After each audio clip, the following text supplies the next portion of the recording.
শুভ সকাল মিষ্টি পরিবার, কেমন আছো তোমরা সবাই?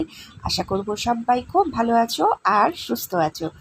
আর একটা নতুন দিনের শুভেচ্ছা নিয়ে তোমাদের সামনে আমি চলে এসেছি। আজকে হলো মঙ্গলবার, আর মঙ্গলবার এখন বাজে সকাল 5:30। আর দেখতেই পাচ্ছ বাইরেটা এখনও বেশ অন্ধকার অন্ধকারই আছে কিন্তু।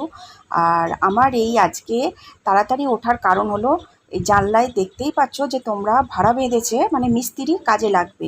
তো মিস্ত্রি যেহেতু রান্নাঘরটাতেই কাজে লাগবে, তো রান্নাগুলো আমি তাড়াতাড়ি না সারলে তো হবে না। ওই কারণে আমার তাড়াতাড়ি ওটা, এই যে কাঁচগুলো খুলে গেছে না জানলার, সেই কাঁচগুলো আজকে মিস্ত্রি লাগাবে। তো কাঁচগুলো সেই আগে কি পুটিং না কি বলে, সেই দিয়ে লাগানো ছিল। তো অনেক দিন হয়ে গেছে, তো সেগুলো শুকিয়ে শুকিয়ে এখন কাঁচগুলোকে নিচে ফেলে দিচ্ছে।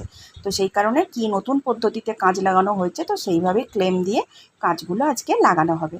আর এখানে দেখো আমি সকালবেলা প্রত্যেক দিন যেটা খাই, যেটা দিয়ে আমার দিন শুরু হয় বলতে পারো, খেতে অতি জঘন্য, কিন্তু তাও লেবু টেবু দিয়ে খেতে একটু টেস্টি হয় আর কি। যাই হোক, ওইটাই আমি খেয়ে নিচ্ছি। তো রাত্রিবেলা সারা রাত আমি 1 চামচ থেকে 1.5 চামচ চিয়া সিডস ভিজিয়ে রাখি, আর সেটাকেই সকালবেলা গরম জল আর তোমার লেবু দিয়ে খেয়ে নিই। তো মধু আমি খাই না, তোমরা চাইলে মধুটাও খেতে পারো, কিন্তু মধুতে বলে কি চিনি দেওয়া থাকে, আসল মধু তো এখন পাওয়া যায় না। তো সেই কারণে চিনিটা যেহেতু অ্যাভয়েড করেইছি একদম, তো সেই জন্য আমি আর এখানে মধুটাও দিই না। এই লেবু দিয়ে গরম জল দিয়ে চিয়া সিডসটা ভালো করে গুলে নিয়ে আমি এটা খেয়ে নেব। তো খেতে তো বললাম কোনো স্বাদ নেই, পুরোপুরি বিস্বাদ। এটা আমি অনলাইন থেকে পারচেস করেছি, তো অনলাইন থেকে দামটা দেখেছি অনেকটাই কম। তোমরা দেখবে যখন অফারে থাকবে তখন। এটা শুধু ভুঁড়ি টুড়ি কমানোর জন্য যে তোমায় খেতে হবে তার কোনো মানে নেই। তুমি চিয়া সিডসটা কিন্তু হজমের জন্যও খেতে পারো। তো সেই কারণে আমি খাই, খুব ভালো জিনিস, আমি খেয়ে উপকার পেয়েছি বলেই তোমাদেরকে বলছি। তো চলো এবার প্রকৃতির শোভা দেখতে দেখতে সকালবেলার মর্নিং ড্রিঙ্কসটা খেয়ে নিই, মানে পান করি আর কি। কারণ প্রকৃতির শোভা দেখতে দেখতে খাওয়াটাই ভালো। এটা খেতে তো ওই যে বললাম ভালো নয়, কারণ সেই কারণেই বলছি যে এদিক ওদিক তাকাতে তাকাতে কখন খেয়ে নেবো। আর গরম জল তো বুঝতেই পারছো, সকালবেলা গরম জল পেটে পড়লে শরীরটা কীরকম হয়। তো এরপরই আমাকে বাথরুমও ডাকবে, বাথরুমে যাব। আর তারপর আমি দাঁত মাজবো, কারণ আমি সকালবেলা কিন্তু দাঁত মাজি না, এই একটাই কারণে, লেবুটা খাওয়ার পর দাঁতগুলো কিরম একটু হয়ে যায়, ক্ষয়ে ক্ষয়ে যায় মনে হয়।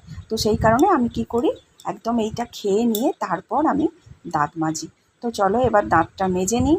মেজে নিয়ে তারপর বাড়ির যা সংসারের কাজ আছে টুকটাক বাসি কাপড়ের, সেই বাসি কাপড়ের কাজগুলো সেরে তারপর আমি কাপড় ছেড়ে একদম রান্নার দিকে চলে আসবো। কারণ মিস্ত্রি দাদারা না 8টার সময় চলে আসবে, তো 8টার মধ্যে আমাকে সমস্ত রান্না করতে হবে। দেখতে পাচ্ছ এই ঘরের কাজটাও কিরম ভেঙেছে, সেটাই তোমাদেরকে দেখাচ্ছি। তো এই ঘরেও কাজ হবে, মানে প্রত্যেকটা ঘরেই আজকে কাজ হবে। তো সেই কারণেই আমার রান্না বান্না সব তাড়াহুড়ো।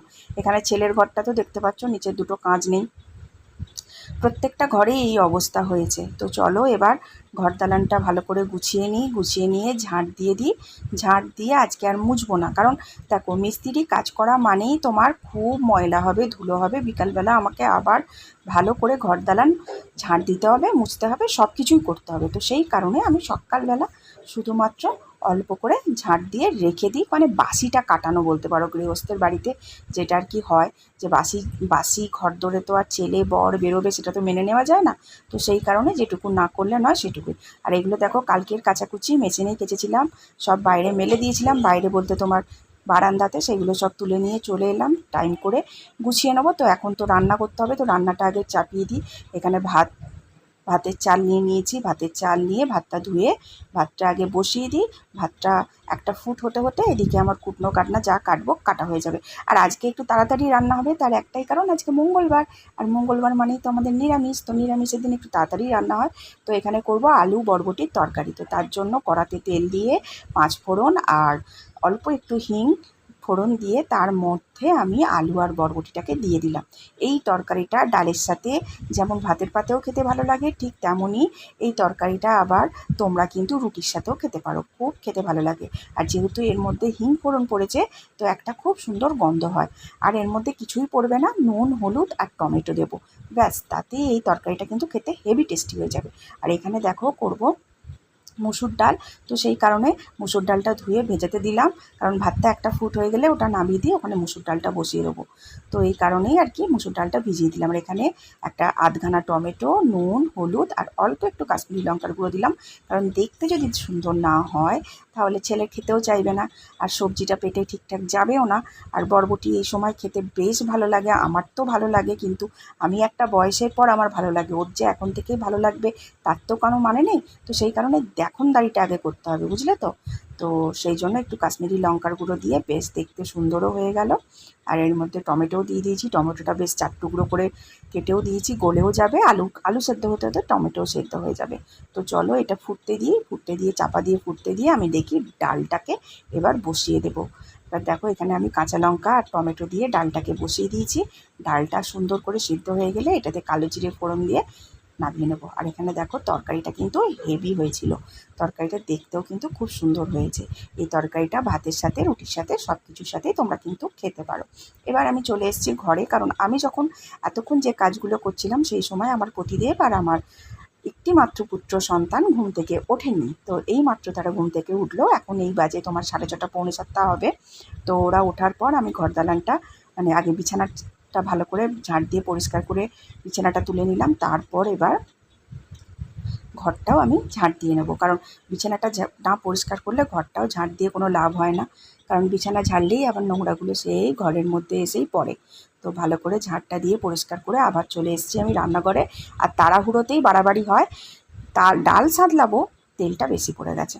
তো এতটা তেলে তো আর ডাল সাঁতলে লাভ নেই, ওই জন্য প্রায় 5-6 চামচ তেল তুলে রাখলাম, তুলে রেখে এবার কালো জিরে ফোড়ন দিয়ে ডালটাকে সাঁতলে দেবো। মুসুর ডাল খেতে আমাদের বাড়ির সবাই খুব ভালোবাসে, আমার বর তো মুসুর ডালটাই বেশি ভালোবাসে, ওর খুব একটা মুগের ডাল খেতে চায় না, কিন্তু আমার ছেলে আবার মুগের ডাল খেতে ভালোবাসে।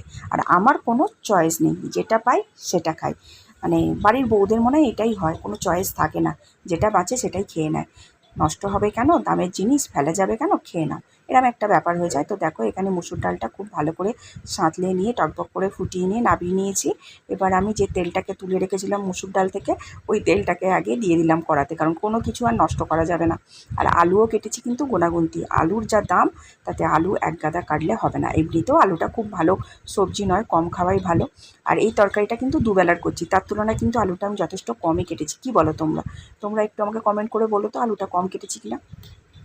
এরপর ওই তেলটার মধ্যে আর অল্প তেল দিয়ে ওর মধ্যে জিরে আর হিং ফোড়ন দিয়ে আমি দেখো এখানে আগে থেকেই আদা, কাঁচা লঙ্কা আর টমেটো বেটে রেখেছিলাম, সেটাকে দিয়ে দেবো এর মধ্যে, দিয়ে এবার খুব ভালো করে কষাতে থাকবো। তোমরা ভাবছো দিদি এটা কী রান্না করছে, কারণ কোনো তো সবজি দেখায়নি, শুধু তো আলু, তাহলে কি আলুর তরকারি করছে? না বন্ধু, আলুর তরকারি দিয়ে কেউ ভাত খাবে না, আমাদের রুটি পরোটা খেলেও ভাত কেউ খাবে না।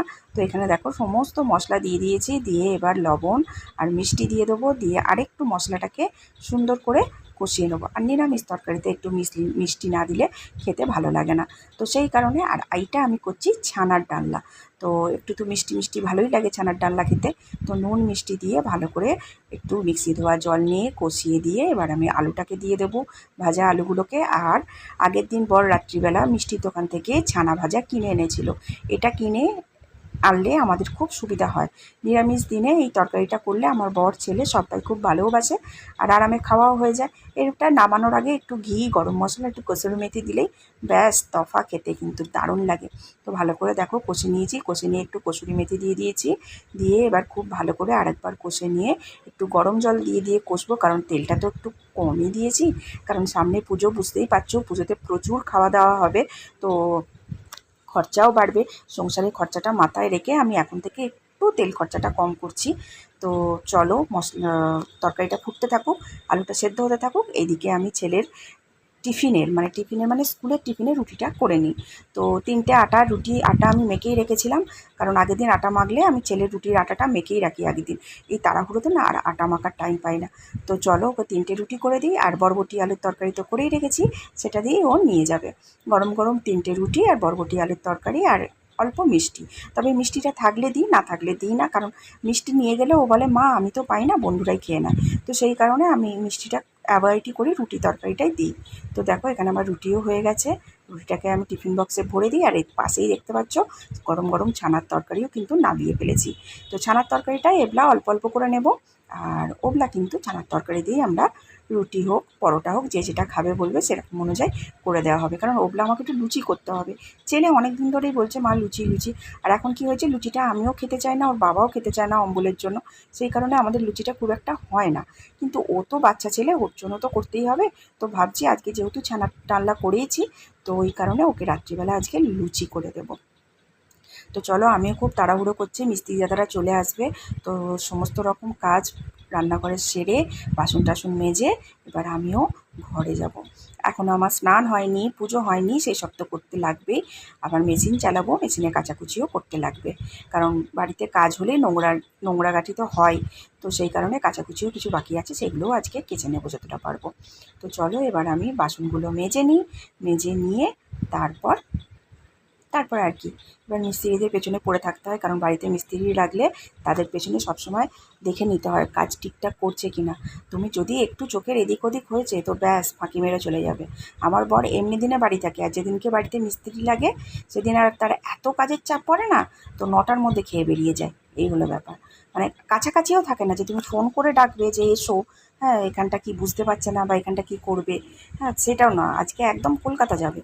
তো ফলে তো বুঝতেই পারছো, আর সারাদিন তাকে পাওয়াও যাবে না। তো আমাকেই দেখে টেকে কাজগুলো সব করিয়ে নিতে হবে। কাজগুলো বলতে তো বললামই, ওই জানলার কাঁচগুলো শুধু লাগানো, আর যে কাঁচগুলো এখনও লেগে আছে ঠেকে আছে সেগুলোকে লাগানো। তো চলো আজকের মতো ব্লগটা আমি এখানে শেষ করলাম। সবাই খুব ভালো থেকো।